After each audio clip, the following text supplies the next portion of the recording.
ماښام ور پر جنګل خپرېدې، د لمر وروستۍ وړانګې د ونو له پاڼو تېرېدلې او ځمکې ته لوېدې. هوا یخه وه او داسې احساس کېدله لکه جنګل چې ساه اخلي. د خان کورنۍ ټول غړي یو بل ته نږدې ولاړ وو. د هر چا په سترګو کې پوښتنې وې او په زړونو کې لږ ویره. هغه غږونه چې دی مخکې اورېدلي وو اوس لا روښانه شوي وو. د وچو ساغو ماتېدل، د پاڼو سرسراهټ او کله کله داسې لکه څوک چې ورو قدمونه اخلي. ابو خان په احتیاط شاوخوا وکتل او ور یې وویل چې ټول باید نږدې پاتې شي. امي خان زین په غېږ کې ټینګ نیولی وو. د ماشوم ساه تیزه وه خو غلی وو. سارا د علي لاس نیولی وو او علي بیا شاته کتل. په همدې وخت کې میکسو د دی وفادار سپی ناڅاپه زور وغپېده او د جنګل یوې ګڼې برخې ته ودرېد. ټول هلته ودرېدل، زړونو یې درزا کولې. بوټي وخوځېدل او له منځه یې یو بوډا سړی راووت. د هغه غیره سپینه وه، په لاس کې یې لرګي وو او سترګې یې ژورې او هوښیارې ښکارېدلې. بوډا په آرام غږ وویل چې مه ویرېږئ، زه د دې جنګل ساتونکی یم.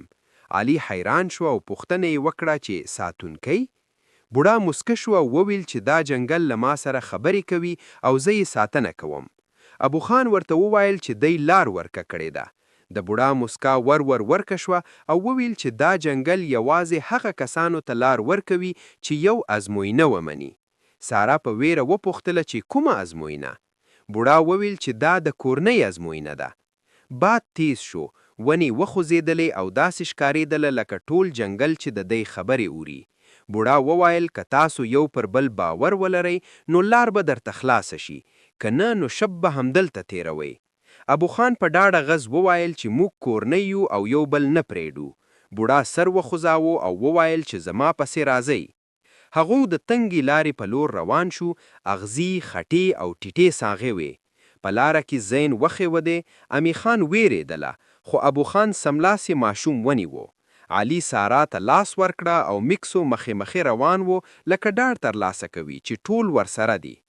لږ وړاندې یو زور کوی ښکاره شو. له دننه یې یخه هوا او رڼا راوتلې. بوډا وویل چې دلته باید رښتیا ووایئ. امي خان وویل چې زه ویرېږم چې خپلو ماشومانو ته زیان ونه رسیږي. علي وویل چې ځان کمزوري ګڼي. سارا وویل چې تل غواړي نور خوشاله وساتي خو خپله ویرېږي. ابو خان وویل چې د غلطې پرېکړې ویره لري. ناڅاپه له کوی څخه رڼا پورته شوه او بوډا وویل چې اوس تاسو کولی شئ مخې لاړ شئ. هغوی روان شو تر څو یو زور لرګي پل مخې ته راغی. لاندې ژوره تیاره وه او پل رپېده. امي خان وویل چې دا خوندي نه ښکارېږي. بوډا وویل چې دا وروستنۍ ازموینه ده، باور. ابو خان لومړی ګام کېښود، پل غز وکړ خو ونه مات شو. امي خان زین په غېږ کې ونیوه او ورپسې ولاړه. سارا او علي د یو بل لاس نیولی وو او میکسو مخې روان وو لکه ډاډ ترلاسه کوي چې ټول ورسره دي. لږ وړاندې یو زور لرګي پل ښکاره شو. له دننه یې یخه هوا او رڼا راوتلې. بوډا وویل چې دلته باید رښتیا ووایئ. امي خان وویل چې زه ویرېږم چې خپلو ماشومانو ته زیان ونه رسیږي. علي وویل چې ځان کمزوري ګڼي. سارا وویل چې تل غواړي نور خوشاله وساتي خو خپله ویرېږي. ابو خان وویل چې د غلطې پرېکړې ویره لري.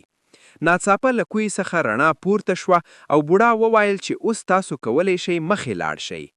هغوی روان شو تر څو یو زور لرګي پل مخې ته راغی. لاندې ژوره تیاره وه او پل رپېده. امي خان وویل چې دا خوندي نه ښکارېږي. بوډا وویل چې دا وروستنۍ ازموینه ده، باور. ابو خان لومړی ګام کېښود، پل غز وکړ خو ونه مات شو. امي خان زین په غېږ کې ونیوه او ورپسې ولاړه. سارا او علي د یو بل لاس نیولی وو او میکسو په پای کې پل ته وخت او په منځ کې ودرېد او غغپېده لکه ټولو ته ضرورتۍ ورکوي.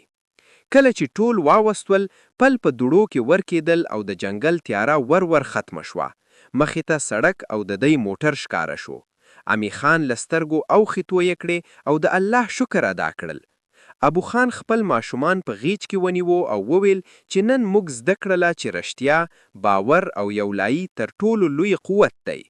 بوډا څو ګامې شاته ولاړ، مسکه شو او وویل چې هره کورنۍ خپل یو جنګل لري. په یوه شیبه کې هغه ورک شو. د راستنېدو پر مهال موټر آرام روان و. بهر تیاره وه خو دننی زړه روښانه و.